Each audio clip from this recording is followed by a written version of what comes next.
Good afternoon everyone, I'm Peter Cumming, I'm the Labor Opposition Leader of the Brisbane City Council, and thanks for inviting me along today to speak on this issue. It is an important citywide issue for Council. I'd like to acknowledge the traditional owners as well.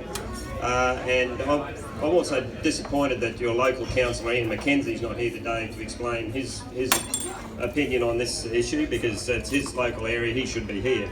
But anyhow, Council Labor are concerned about any loss of sport and rec land in Brisbane, particularly in relation to areas where there's an increase in density. For example, this is probably one of the classic areas of Brisbane where there's a substantial increase in density. We are concerned that if substantial areas of sport and rec land are lost, large numbers of people basically, I suppose, will have nowhere to exercise and could even be forced to drive long distances to do so. This may discourage them from playing sport and can only have a negative impact on the levels of health in our community. Council believe that Brisbane City Council should consider buying strategically positioned sport and rec land at full market value and be prepared to preserve public facilities for sport and recreation, not develop them.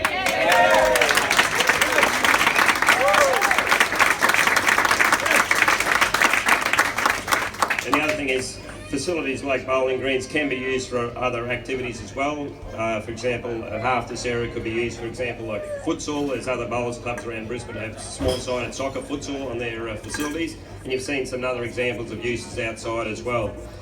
I next turn to aged care facilities. Now, Council Labor appreciate that a geographic spread of aged care facilities is a good idea, but we can't see why such facilities need to be provided on sport and rec land.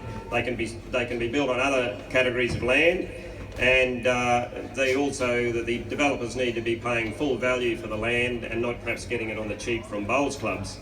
We think that's important. Good point.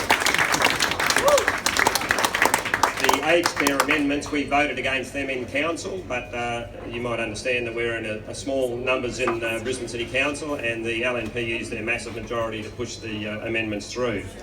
We would continue to oppose the amendments insofar as they regard to sport and recreation land. We think it's disappointing, for example, that bowls clubs are continuing to struggle around Brisbane, and if with Australia's ageing population, bowls should be booming as a sport, not struggling. If we were in administration, we'd talk to Bowls Queensland to make sure there's a good geographic spread of bowls clubs throughout the city. We wish you all the best in trying to keep your club viable. We believe the sporting and social aspects of bowls clubs like this are an important part of everyday life in Brisbane, and it's something that makes Brisbane a great place to live. And as time goes on, we need more facilities like this, not less.